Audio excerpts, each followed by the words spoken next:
هنعمل معاكم بقى شوية سلطة جميلة أوي أوي، ممكن تاكلوها جنبي أي أكل. هنعملها معاكم بطريقة سهلة وبسيطة. تعالوا بقى نبدأ بطريقة.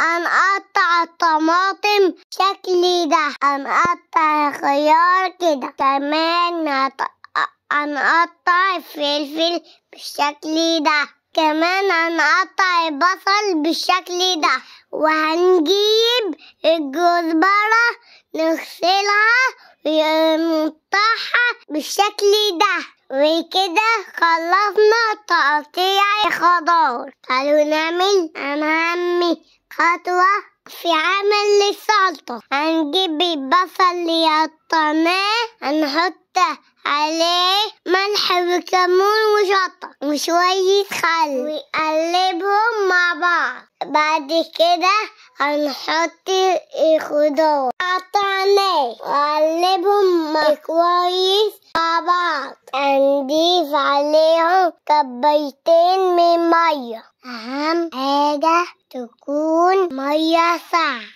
علشان ديت خطوة مهمة بتخلي طعم السلطة جميل أوي. كده خلصنا عمايل السلطة. وأنا اسمي ياسمين وعندي 4 سنين وبروح الحضانة وبساعد ماما في شغل البيت. وأنا بقول لصحابي حبايبي ساعدوا ماما في شغل البيت. اسمعوا كلامها، اشتركوا في القناة عشان أعمل معاكم حاجات حلوة كتير، وأشوفكم في فيديو جديد إن شاء الله.